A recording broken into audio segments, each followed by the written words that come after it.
The wait is over. It is now Mando Day. So happy Mandalorian Day, everybody. I'm in a good mood.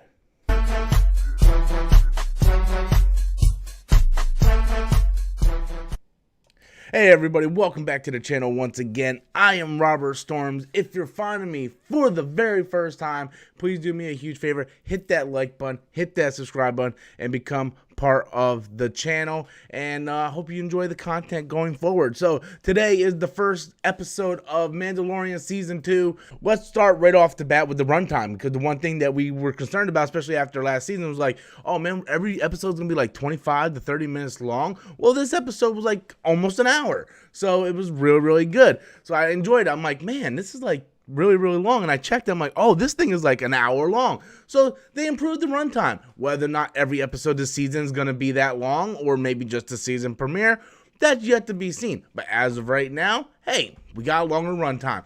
So I'm going to throw this out here right now, because I know this is going to be debated on, especially later on my Storms Live show tonight with all of us, because here's the thing, guys.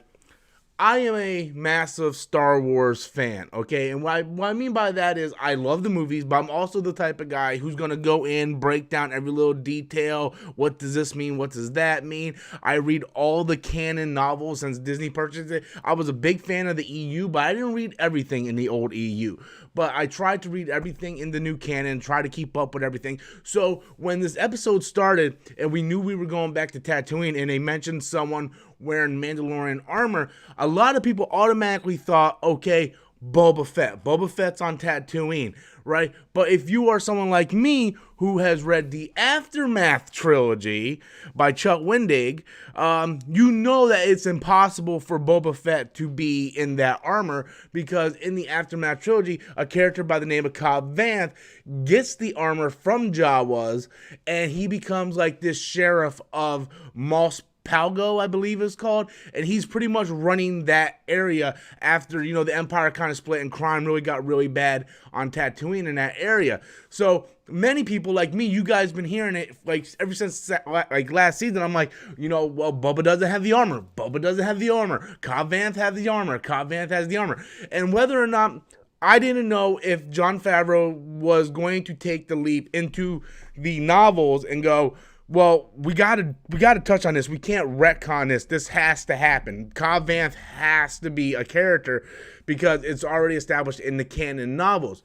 So I'm sitting there, and me as a fan, a massive Star Wars fan who read all the novels, for someone like me who has spent so much time reading the novels, getting to know these characters like Iden Versio and Sinjir Rathvelis and Nor Wesley and all these other characters that no one outside of this source material knows, for me to be sitting on the couch and having someone in Boba Fett's armor show up, and then he goes, my name's Cobb Vanth, I fist pumped like a fucking reject. I was like, yeah!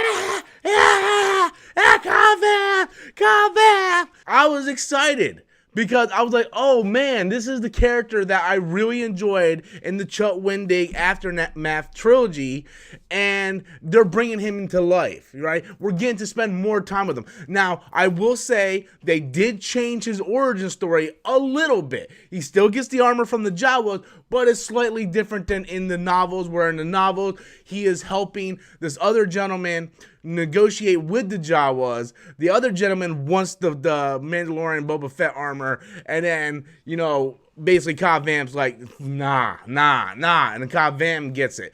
So they did change it slightly from the novel. However, at the end of the day, he still gets it from the Jawa, so I'm not gonna like nitpick that shit.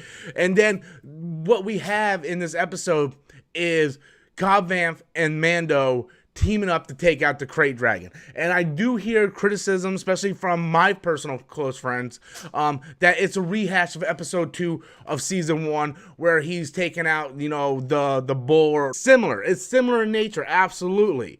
But you also have to look at it like this. And again, I'm full disclosure, that's not one of my favorite part of the episode. The Krayt Dragon boss hunt, that's not one of my favorite part of the episode. That part does feel like they just kind of went in and go, hey, let's do that from season 1. I agree with you 100% on that one. Absolutely. However, it was awesome to see a crate dragon. We've heard about crate dragons. We heard about it in episode 1. Obi-Wan doing the crate dragon call to scare the sand people away, right? So in order for us to see the crate dragon, I thought that was cool. Did it last a little too long? Absolutely. I felt like they could have done more with Mando and Cobb Vanth than just sit there for like 45 minutes to an hour trying to hunt the crate dragon. But what I see of it, though, can I make a comparison, please? If you look back at episode 2 of season 1, look how Mando got his ass handed to him, right? And then you look at this episode where Mando's like, fuck it. He goes inside, blows the fucking thing. And to me, it's a mirror where it shows, like, look how far he's come from that, where he couldn't even take out this little mud horn. Now look at him where he's taking out a crate dragon. So to me, the episodes are supposed to be similar because it showed the progression of the character. You know, do I still wish we would have saw something differently? Absolutely. But if you look at it from a story and character development standpoint, yes, look, he barely could beat the Mudhorn without the baby. You know, he couldn't do it. It took Baby Yoda or the child to use the Force and then him just stab him to kill him. Whereas in this one, he did it without the help of the child. He progressed as a character from season 1, from season 2. From that episode to this episode, he progressed as a character. And he was able to take out a crate dragon compared to a smaller Mudhorn in the first season. So I look at it as, look what this character has become since then.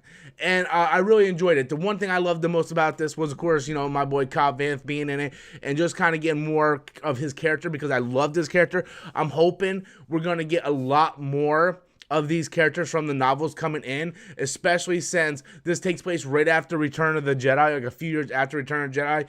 So there's going to be like a lot of stuff that's going to happen within this series that they're going to have to go in through the books, like with Cobb Vanth. Like, we're probably going to see, you know, Mom Mothma, Sinjir Rath Velas, maybe even Nora Wesley, Snap, some of these characters in from the novels and the books. I believe there's even rumors that Iden Versio, who would definitely be around at this point because she would just be joining the rebellion.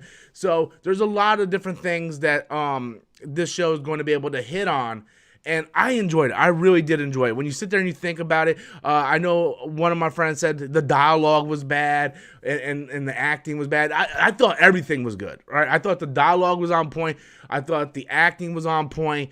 And the big cliffhanger at the end where we see Boba Fett standing in the distance, all scarred up, looking out at Mando and Cobb Vanth, you know, riding by. I was like, yes.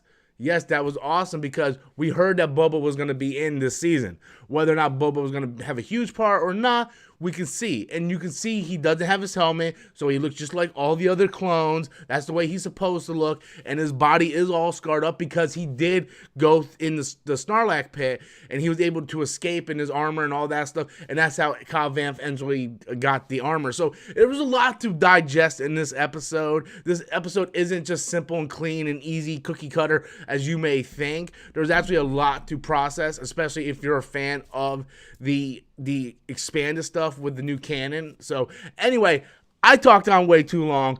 I enjoyed this episode a lot. I want to know what you guys think. Be sure to leave your comments in the comment box below. Hit that like, hit that subscribe button. If you guys have any questions about Cobb Vanth or anything that happened, feel free to leave those comments. I'll try to explain as much as I can. And yeah, I love the episode. I can't wait for next episode. So until next time, as always, I'm Robert Storms, and that's my opinion.